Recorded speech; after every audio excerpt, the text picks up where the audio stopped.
Hello and welcome back to AutoNerd. Over the past 10 weeks, I've been writing a lot about trust and what it takes to build trust up. As I've been writing this stuff, I've come up with a bit of an equation, and I'll talk about that in just a moment here. But the trust equation is an actionable item. It's something that we can build into our lives. It's something that if we use it on the daily, not only with customers, but just simply in our lives, we can have stronger relationships with pretty much everybody around us. But trying to explain it to the average person in the car sales industry is tough. And the reason is that many people, when it comes down to the word rapport or trust or friendship or relationship, simply mean that it's transactional. Whereas you, who have taken the time and put in the effort to really learn about this stuff, have come to the conclusion that when it comes down to trust and when it comes down to building relationships, we're not in it for one deal. We're in it for three, four, five, a whole family of deals in the future. This business gives you exactly what you put into it, which is one of the reasons that I love the car business so much. It's one of those really bizarre industries that if I feel like going to work and working every single minute of my life to the bone, I can go ahead and I can do very well. Now, of course, there's people in this business that have worked, and they haven't had much success. And I do feel terribly for them, but this business is very unforgiving.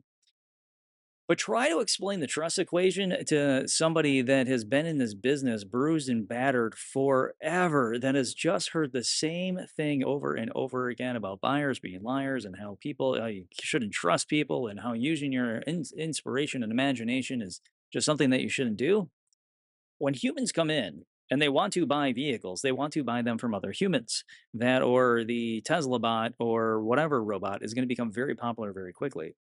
So keep this in mind is that our job is not too terribly different in many ways to being something that can be well programmed. And it's very disheartening thinking about it in that way. But when a customer cannot come in and trust a sales consultant in general, well, many dealerships have been looking down the direction of things like automated kiosk and have an AI do this sort of thing. Well, many of us know that AI is still in its infancy, but it does what it can, but it's not a slice of perfection yet. So people don't entirely trust it, but someday we'll see, but hopefully it won't replace any of our jobs. But, anyways, welcome to the car business. It is what it is. Today is episode 55. We've made it to the golden anniversary of this nerdy little automotive show. And today we're going to be cracking the code on one thing that your CRM simply just can't automate. It can measure, it can't pretty much do anything with, and that's trust. And the reason is it's a robot and it can't do that. I remember my first years in the business and selling cars and not spinning wrenches or doing anything else. But one of my first years or the first months in the business or weeks, those were the ones that if I was to grade my stressful days in the car business, those ones would obviously be on the lower end. And the reason that they were on the lower end wasn't just because I was new in the business and didn't have all the things to stress me out and I didn't know that much. Really, it came down to the fact that if I didn't know the process and I didn't have the ability to understand how to work with people, well, I have to work with them the only way I know how, and that's be friendly and establish a solid relationship. And this is one of those times that I think back on pretty fondly is if I was to start over again, what would I do differently? And this is where this trust equation kind of was drummed up. Really just is easy. Empathy plus trust equals a sale. It's that easy. So a few years ago, I watched this green pea hit the showroom floor, and he reminded me a lot of myself when I started in the business. Other than people to hat trick basically on his first day, and it took me a while to even conceive of that thought. But as I'm watching this guy work the showroom floor, I realized pretty quickly that he didn't know anything. He didn't know jack about the cars. It was actually kind of funny how absurdly bad his walkarounds were. And I even got with his manager and was like, dude, what are you teaching this guy? This is a joke. And his manager goes, hold on, Andy, just watch. And his manager was a former sales consultant of mine as well. And I'm like, all right, I'll watch. And so there's clearly something he wanted me to pay attention to. And all of a sudden, I noticed that It was not about the product, and it never is about the product. But the sales consultant, he was selling one thing, and it wasn't the car. He was selling the fact that you could feel safe around it. Now, he leveraged the fact that every single sales consultant that's out there is not, well, trustworthy. So let's look at some stats here. If empathy plus trust equals a sale, how much of the deck is actually tilted in our favor if we choose to separate ourselves from the pack? If we choose to separate for us ourselves from the people that are like buyers are liars. I swear I hate that statement. I hate it. I hate it. I hate it. Every single person that walks to the front door is a different person.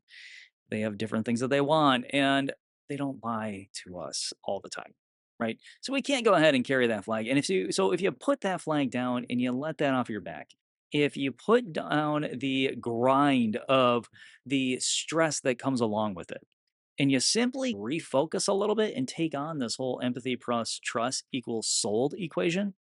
So let's hit the stats real quick because this stuff matters. And if you choose to let yourself walk away from the pack and become your own freestanding consultant, essentially, then yeah, look what you're breaking apart from. Check this out 76% of Americans don't trust dealerships to be honest about pricing.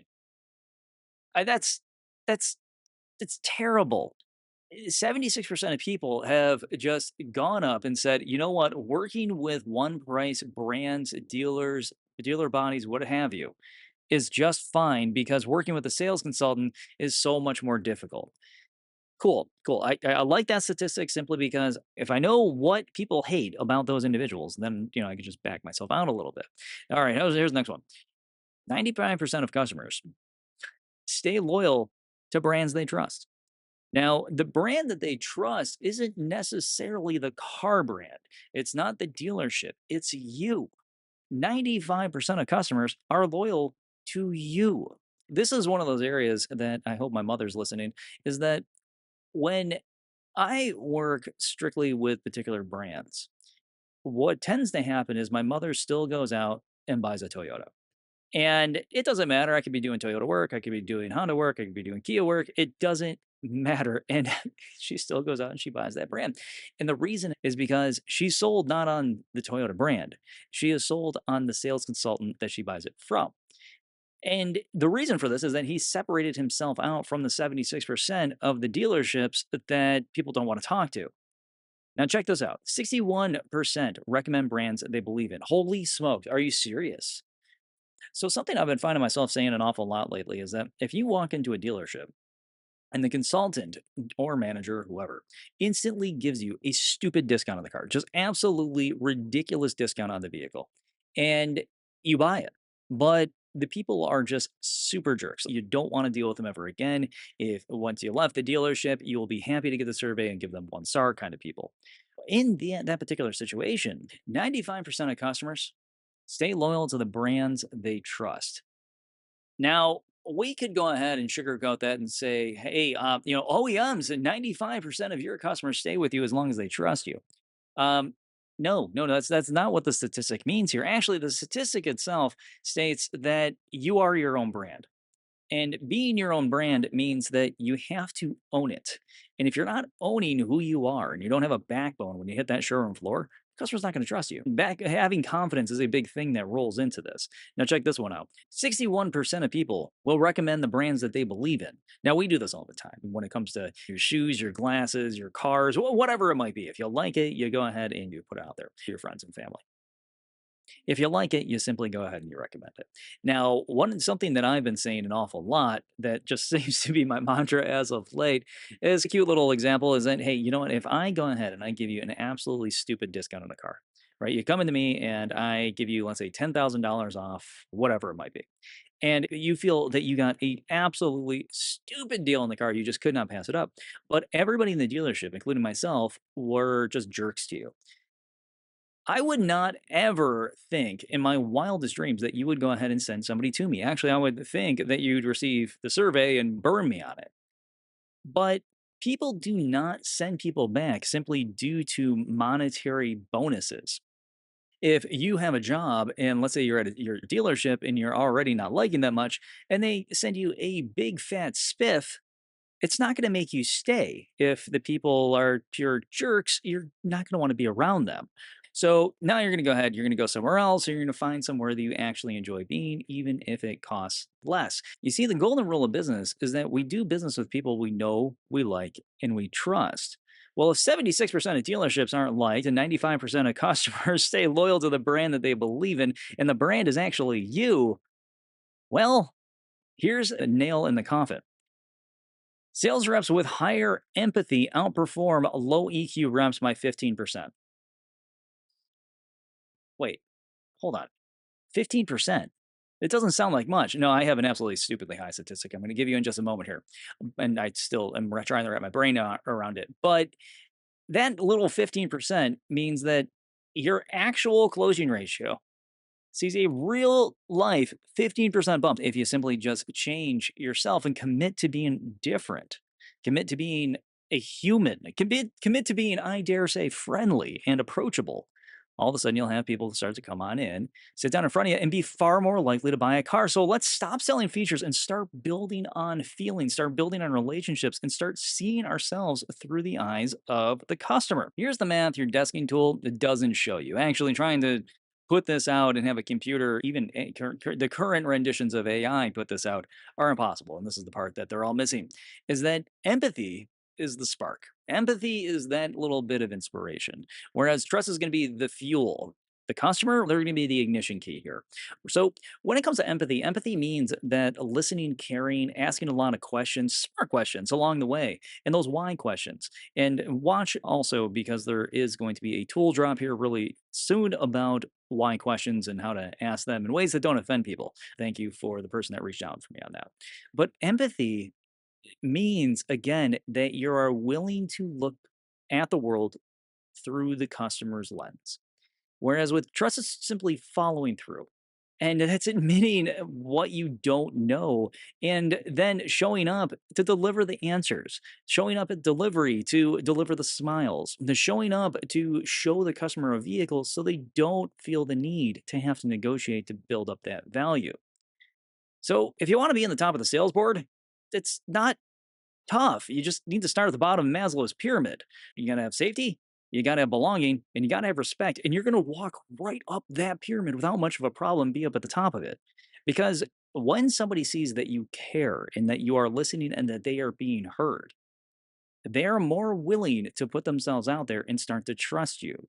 When they start to trust you and then you prove that you're actually listening to them, now they know that they feel safe and now they know that they're going in the right direction and they can buy a car and know that they're going to be happy with it in the end. I really sat down for a couple minutes and I'm not a huge fan of scripting, but there are some times where I'm like, I need to give some food for thought here.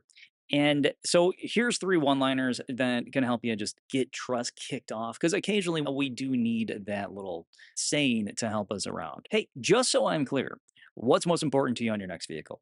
It sounds completely normal. We would have that. But usually we're asking the customer, hey, what do you want in your next car? And they're telling us all these things that they want. Next thing you know, we're getting the $90,000 vehicle when the customer is really in $30,000 money. And so by going ahead and changing the wording a little bit here, what's most important to you? I want the top five things. What are the top seven things? Because all I want to do is sell you seven things in the car. I don't want to sell you the whole car. I want to sell you the things that motivate you. So what are those? And then figure out how those all connect. And maybe if you could dig up like a hot button and figure out why that hot button is created from those, you're going to have much higher success. And then mid conversation, and obviously, don't interrupt the customer here, but let me walk you through what I know and I'll flag anything I may not. So if you have questions along the way, I'm going to get those answers back to you. Again, this shows the customer, hey, I care about these 5 to 7 things that I'm going over. And if you have questions about them and I don't know something because maybe you took my advice a bit too seriously and you just didn't learn anything about the car, not a good idea. But If that's the case and you don't know about it, start jotting those questions down. This is one of those reasons I tell people always keep a little notepad in your back pocket where you can just start penciling things down. It's a huge help. And it lets the customer know that, hey, I'm paying attention. I'm going to get back to this. This is where what I refer to for my notes. And then another one for maybe after delivery, because trust is an extension. It's something that always needs to be worked on. Would it be okay if I checked in you tomorrow to make sure that everything made sense to you? Again, this lets the customer know I'm not going to let you fall. Even though this vehicle that you're getting is a damn near space shuttle compared to what you had last, I'm not going to let you fall flat here. I'm going to take care of you. We're going to move further forward together.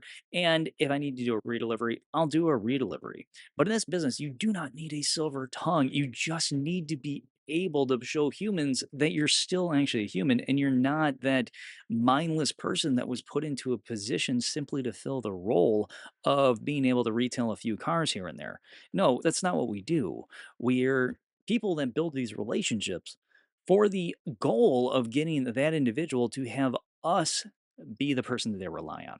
And once we are the individual that they rely on, now this is a career. Now this isn't just a pit stop to find another job. This is something that you can love. Again, if you look at those individuals that are selling the 20 to 40 cars a month that are not ever getting up, though I'm talking about those old timers that have just been sitting in that chair for 35 some odd years, the reason that they're not getting up is because they have relationships with those people that they've fostered over time and they've tried to make them as good as possible. But realistically, it all starts with a spark. Replying to a lead within 1 minute, you're 391% more likely to close that customer down compared to somebody that waits 5, 10, 20 minutes. As time progresses, that number quickly starts to drop. Now, the average person usually looks for somebody to hit them back about 5 minutes or so, but within 1 minute, with a personal response, not a robot going ahead and saying, hey, we'll email you back in 20 minutes. I got one of those the other day for a deal that I'm trying to work. And they still haven't called me. It's like, don't tell me you're trying to get somebody to me and you never actually do. It makes me not want to work with you. So I guess that's where the 391% comes on in. But when I read through that survey, my jaw hit the floor because it made total sense. Is that people want to hit submit and carry that conversation right from that point.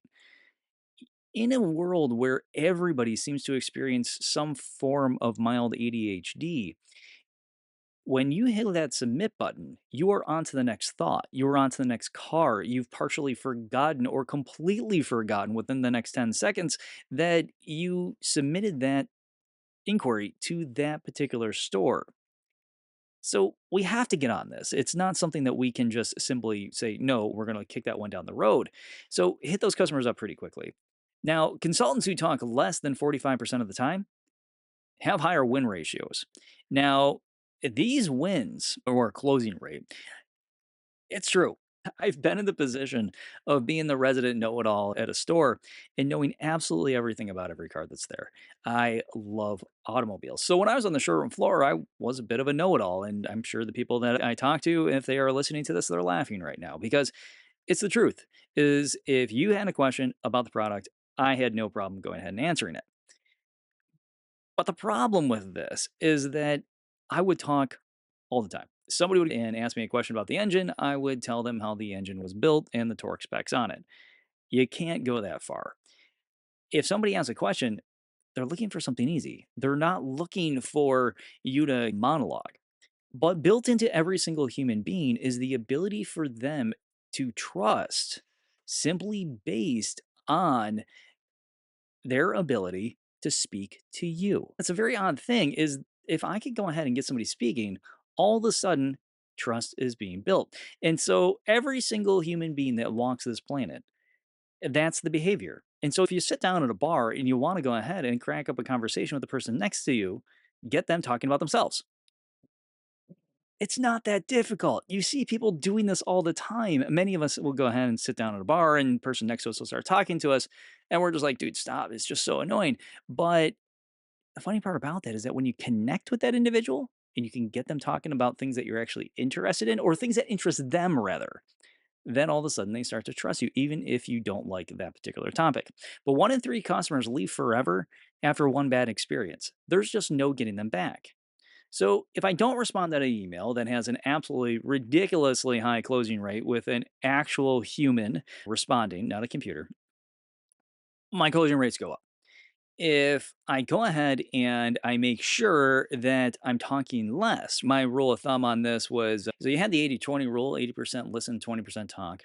And then I lived and died by a different one that was 90% of the conversation had to be about the customer, only 10% about me. And if it was about the product, 85% of the conversation was going to be centered around the customer's life, only 15% on the product. The reason is the product doesn't matter as much as we think it does. So, with these, take the statistics to heart because the way that we treat individuals is though they're cattle that are there to go ahead and give us a paycheck. What would your surveys look like if you did genuinely care?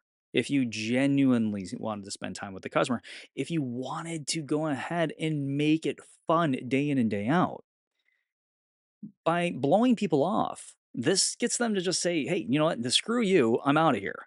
But by going ahead and accepting them for who they are, accepting them for the conversation, and getting them to speak, even if it doesn't matter about the deal, but it is just simply there to build trust, gets people to buy you and no longer negotiate. They just simply buy. It's amazing what happens when people are motivated and know that they're in a safe space.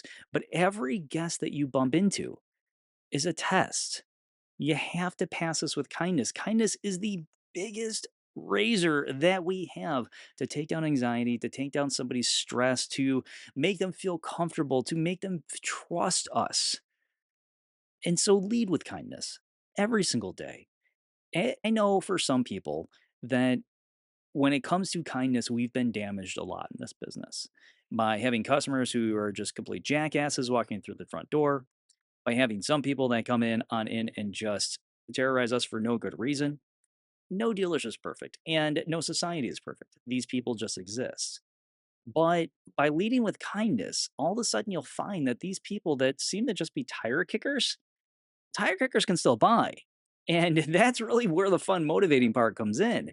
And in the movie Suckers, actually, this was covered a little bit. And the manager walks up to a customer that's in a car and says, I don't need to ask my wife permission to buy a car. And the guy backs up a little bit and was like, what? Yeah, how can you say that to me? Even though the manager was kind of a scumbag. People are motivated. They will walk into a dealership when they feel that, hey, I kind of want to do something here. I kind of want to buy a car. I kind of want to check it out. If they're motivated enough and you've built that relationship with them, they'll go talk to their significant other, their spouse, their boyfriend, their girlfriend, whatever it might be, their parent, and they may or may not be back. But if you simply go ahead and look at them and they just say, I'm just looking, and you don't lead with something that shows that you're a genuine human being, it's gone. You see, empathy is free and trust is earned. And consultants who master both of these things, they don't just win, they lead. And not just lead the showroom floor, people follow in their footsteps. You don't follow assholes. You just don't. If somebody's a jerk, you simply avoid them. If somebody's kind and caring and you can't and they listen to you, all of a sudden you follow them. Kind of a weird thing. Because people buy from people they believe in, right? Not the smoothest, not the fastest, but they buy from the most real. The people, again, they can have that connection with and know that, hey, I could put these stories in your ear and you're going to be able to utilize them to make sure that I'm going to be okay. People want to connect with actual humans. This is something that as society goes on, as we have a whole generation that grew up with just TikTok, as we have a generation who don't trust the generation that grew up on TikTok, even though we have generational gaps that put us against each other and at war, it doesn't mean that we can't be kind. And it doesn't mean that we can't see the world through somebody else's eyes, even if they're so incredibly different from us and from a completely different walk of life. You see, episode 50 here isn't just about bumping up the trust tree a little bit. It's about looking to the top of top of the whole tree from 50,000 feet and going, what the hell built this thing? And if trust is built off of us understanding what the customer is going through, if trust is built from us being kind and having empathy, That means that this is a pretty damn good reason for us to believe that we can do our jobs better and we can be a better version of the car business for the person that's sitting in front of us. We can be that person that the customer goes, "Oh, yes, I will return to this person over and over again to buy these cars." Let me remind you of something. There's a lot of people out there that hate the doctor because of needles. There's a lot of people out there that hate the dentist because the drill sounds. There's a lot of people out there that simply hate going and taking care of themselves, even though they know they're going to feel better in the end. When it comes down to a car sales consultant, we're no different. We're a representative that's there to make the tough process easy. And when that tough process has become easy, again, when the kindness is there, when the empathy is there, the trust is built and people want to be around. So if this hit home, share it with your team in your meeting this morning if you're a manager or if you're a sales consultant wanting to just kind of show off a little bit. Go ahead, take some notes from this, stand up there and go, gang, this is what we have to do. And believe me when I tell you, this messaging, when it's done in front of a group of people, makes you look like a total badass. It's awesome.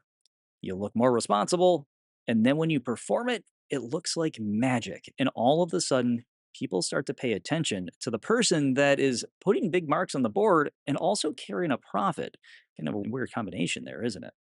So again, if it hits home, write it up, put something together, share it with your team, subscribe to the podcast. Also, if you didn't know and you've been listening to me for a while, AutoKnerd.com now has what is called the AutoKnerd Dispatch. Just go over there, type in AutoKnerd.com, AutoKnerd, into your browser, and it's also in the show notes too, so you can just go ahead and tap that, and you will head right on over to my webpage where you'll see all the podcasts. You'll also see the Saturday Dispatch. Now, Saturday Dispatch being a positive Saturday newsletter to help you get your head in the right place. Now, I don't just include some positive, inspirational stuff for Saturday.